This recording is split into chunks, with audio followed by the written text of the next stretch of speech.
Welcome back. We have about a week left in the year in 2016, and if you haven't already done your annual planning, now is the time to get it done. I'm going to share in today's episode the system that I use to do my annual planning and set up 2017 to be the most successful year ever. Stay tuned. Welcome to this edition of Peak Performance Podcast with your host, Thor Conklin. Thor will be sharing the necessary tools, strategies, and psychology you'll need to become a peak performer in any area of your life or business. Thor Conklin here. We give you the tricks, the tips, the tools, the strategy, the technology, and the psychology peak performers use in order to get more done and execute at the highest level. If you know what to do but struggle with getting it all done, or simply want to raise your game to the next level, this podcast is for you. Sit back and enjoy. I've been doing annual planning now for 25 or 30 years, and I got real serious about it probably about 15 years ago. And I created a system that I follow to this day. It's morphed a little bit throughout the years, but I want to share with you what I do, how I do it, and why I do it. First and foremost, I plan for 2 or 3 days away from my office, away from my home, away from everything. I get out in nature. I either do it at the beach or I do it at the mountains. And I just completed my process about a week ago, and I did that down in Boca Raton, Florida. I've even done the planning in town and actually just got a hotel room for 2 nights. Now, I don't recommend that as being the optimal because I find, at least for me, when I'm in nature, things flow more. It's a lot easier to go through the process, and I seem to be more creative. I have a document that I end up revising each year and updating, and I call it my life plan. And the life plan starts off with one very important section, and that is my life vision, my North Star, what I'm focusing on, what I'm going after. It's a lifetime vision of how I want my life to look like. Then I break that down into several different categories, and I call these areas of life, AOLs. These can be anything for you. Some of the examples that I use: business, significant other, kids, health and fitness, investments, fun things to have or to do. It's kind of a wish list on that one. Spiritual is another category. And finally, me. And I find so many people leave off this last category. There's got to be a category where you're focused on you. Now, yours may vary. You can add anything you want, take away anything you want, but you want to end up with 6 to 8 of these categories, these AOLs, areas of life. Once you identify those, you want to come up with your results and your outcomes for each of the AOLs for the next 12 months. Now, if you notice, I did not use the word goals. Goals is not a word that I use. I'm after results and I'm after outcomes. Those are the 2 things I want. Goals, as defined by Webster's, something that you're trying to do or achieve. They are in the future. Well, first of all, anything that has the word trying, I object to right away, because I'm not trying to do it. I'm going to do it. So what's the difference between goals and outcomes or results? Well, let's define outcome. Webster's defines outcome as something that follows as a result of an activity or process. Now, that's something that I can get my head around. That's what I want. I want outcomes. I don't want trying or something in the future. I want it now. Results, to proceed or arise as a consequence, effort or conclusion. Results are now. So I don't want goals in the future and just trying to get something. I want results and I want outcomes. So whenever you hear results and outcomes, you can substitute goals, but it's not going to be out of my mouth. I'm seeking results and outcomes. And the ones that I'm listing are the ones that I'm seeking in the next 12 months or less. I used to do planning for 5 years, 10 years, 1 year, and I just found that anything past 1 year nowadays, quite frankly, I'm not interested in the 5-year goal or the 5-year outcome. I'm interested in what I can produce this year or less. I want it now. I want that vision. I want that North Star that I'm shooting for, but I'm working on my results and my outcomes, and my focus is now, this year, this month, this quarter. not in 5 years. I just found that the 5-year plan was always changing, and it just didn't make any sense to me anymore. If you like it, use it. But for me, I'm just focused on 1 year or less. After I figure out my results and my outcomes that I want to produce this year, I really want to connect to it. I really want to understand why. I want to put some force behind it. I want to really drill down and figure out, why am I doing this? Who am I doing this for? What is this going to mean for me and those that I love? What am I going to be able to give? Who am I going to become in the process? That's the one that really excites me. I mean, who I become, that really, really gets me motivated. And the more that I'm doing it for others, that really drives me. We'll do a lot for ourselves, but we'll do a lot more for those that we love. So really start to connect and become obsessed. Yes, obsessed. Definition of obsessed: to be the only thing that someone thinks about. You want to get so obsessed on these results and these outcomes that it absolutely drags you towards them. Okay, there's one thing when you're pushing, but when you become obsessed about something, it just drags you along. And that's where you want to get to. Next step, okay? And if you notice that this follows the ultimate success map, right? F, right? The first stop, figure out what you want. We just did that. Now we've got to come up with an effective plan, right? It's got to be efficient and it's got to be effective. Well, how do we do that? We come up with a laundry list of everything that we could do, all the results and all the outcomes that we might want in the coming 12 months. And we list those out, just a laundry list. Just keep going and going and going. And this is why it takes 2 or 3 days, okay? This is not a couple-hour process. This takes a lot of time. And move while you're doing this. Get up, take a break, walk on the beach, walk through the mountains, walk through the woods, take a breath, come back to it, hit it again. Keep going over and over and over. And don't do this sitting down. Stand up, pace throughout the room. You'll find you're much more creative. Now, once you've created that entire list, that laundry list of what you could do, then you need to figure out, what are the 3 to 5 items in each area of life that you need to focus on. Okay, now you might have 60 items, okay, but I need you to get it down to 3 to 5 in each area of life. Now, you say, okay, I've got 60 items. I got it down to 5. What do I do with the other 55? The other 55, you put on your S&M list. Now, I don't know what you're thinking right now, but it's the someday and maybe list. Okay, everyone needs an S&M list, a someday maybe list. You want to capture all these things. You may or may not ever do these. They may not even be important anymore, but you want to capture them somewhere. I do it in Evernote. It's a real easy way for me to search and find things that I've put down, and you'll never forget anything. And hopefully you won't have to do half of these, because the 3 items or the 5 items that you picked out are going to tackle and get you to the results and the outcomes that you want. You don't have to do everything. You got to do the most important things.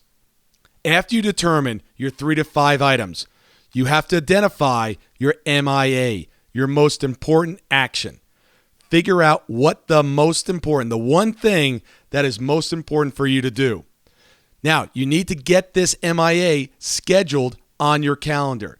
Nothing matters until this stuff gets scheduled. You've got to get it on your calendar.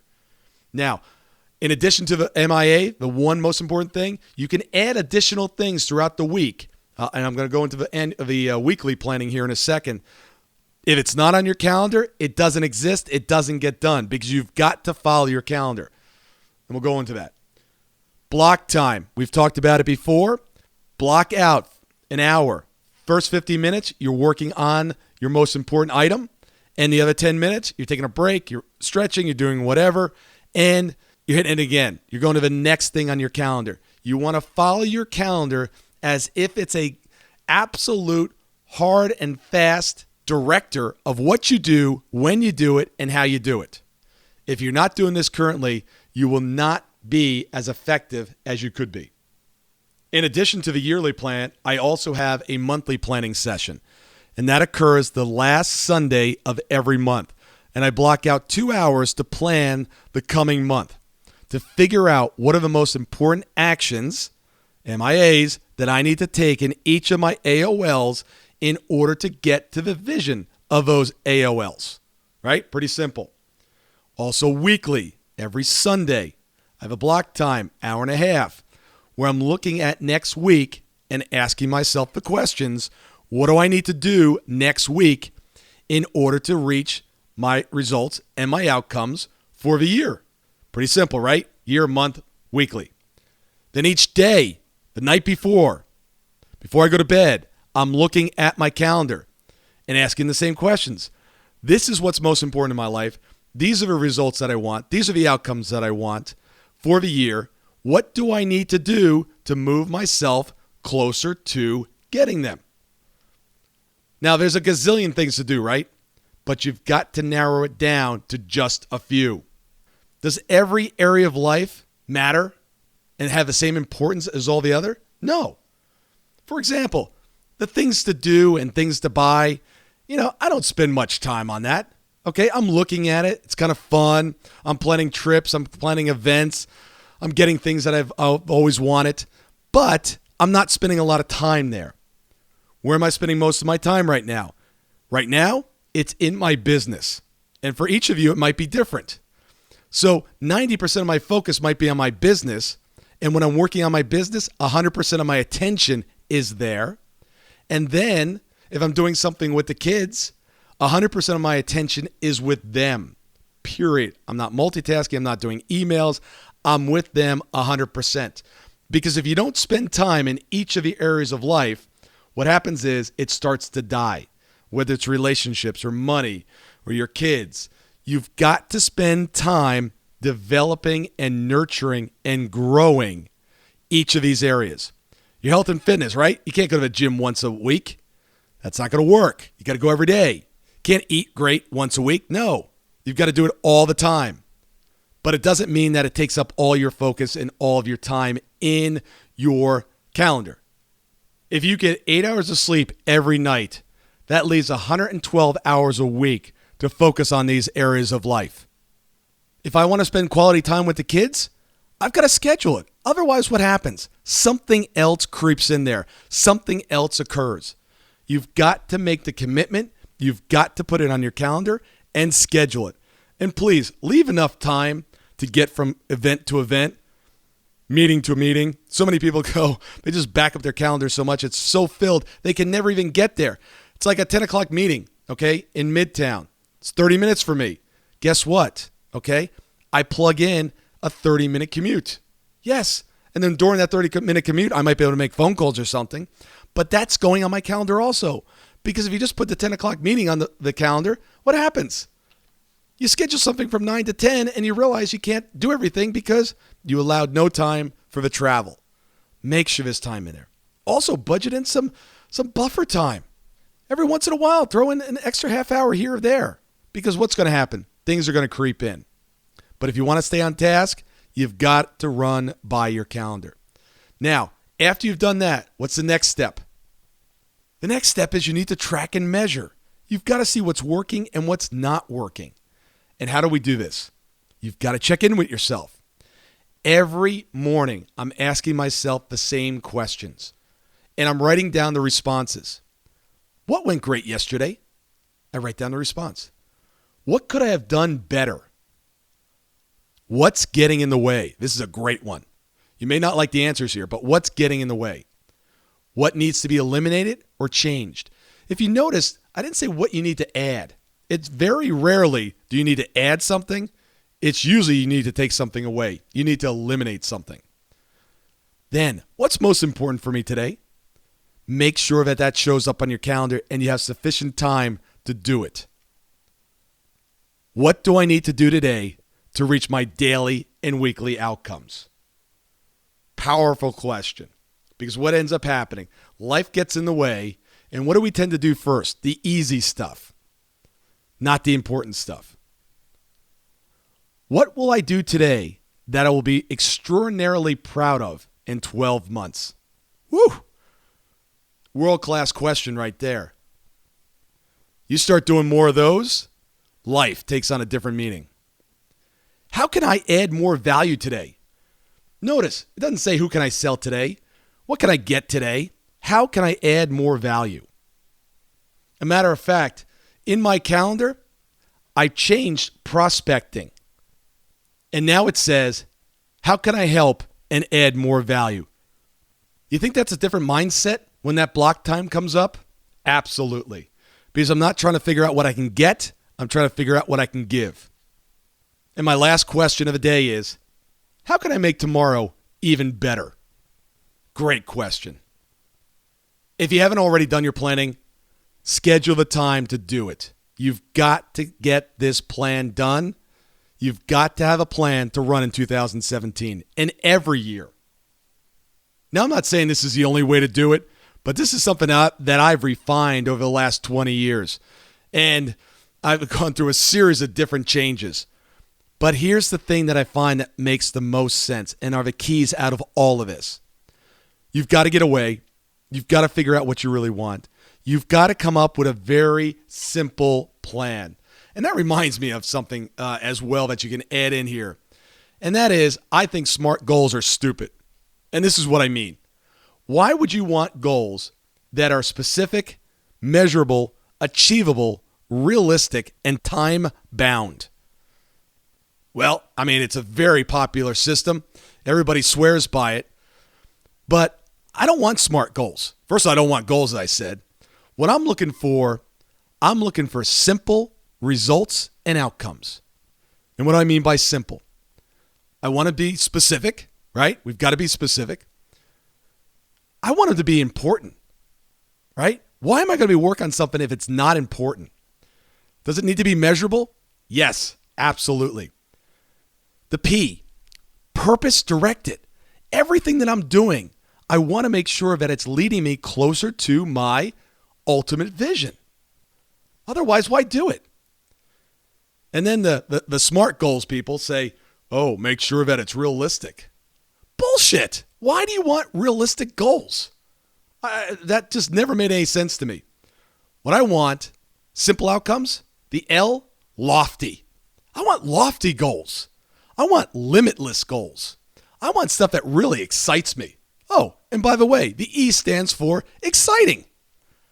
So I want specific, important, measurable, purpose-directed, lofty, and exciting outcomes and results. The rest of the world, they can keep their SMART goals. That's what I'm going after. Anyway, I hope this helps. Please get out there. Please do your planning. It will absolutely change things for you. You've got to put in the time. It takes a bunch of time in the beginning. It may take you 4 days to do it initially. But it's important. And then once you have this plan, make it simple. Make it something that you work on every single day. The small steps make a difference. It compounds on itself. Small things done every day lead to extraordinary results. So, question of the day, what do you need to do? When do you need to get this plan in place? When would now be a good time to get this in place? I wish you the very best. If you have any questions about this, please reach out to me. You can also head on over to the Facebook group, Peak Performance Nation. You'll find a bunch of great resources and people there that can help you with this. If you need anything else, just reach out to me. Email me, info@thorconklin.com. I look forward to hearing from you of how you made 2017 your absolutely best year ever. Thank you so much for listening today. I really do appreciate your time, and I hope you found today's show valuable. If you would like to receive these shows automatically to your phone or to your computer, simply go to iTunes and subscribe. After listening to several of the shows, if you're so inclined, please leave us a 5-star rating, as this helps us reach additional people and spread the message. If you're truly committed to taking your life to the next level and doing whatever it takes to become a peak performer, but something's holding you back, something is blocking your way, and you just can't seem to figure out what it is, send me an email to info@thorconklin.com, and I'd be more than happy to get on the phone with you. We'll schedule a 15-minute discovery call. No obligation, no cost. I absolutely love to hear from the listeners, and if there's something I can do to help, I'd be more than happy to do that. Also, if you found something of great interest in today's show and you want to share that with your friends and family, simply go to my Facebook page, Thor Conklin, click on the episode, hit the share button, and share it on your page. You can follow me at Twitter @ThorConklin. The website is thorconklin.com. We're constantly adding new free resources discussing additional tricks, tips, tools, and strategies on how to be a peak performer. Remember, I try to keep these episodes short so you can listen to them during dot time, doing other things, commuting, driving, walking, working out. Decide to be a peak performer in all that you do. And until tomorrow, have an absolutely amazing day.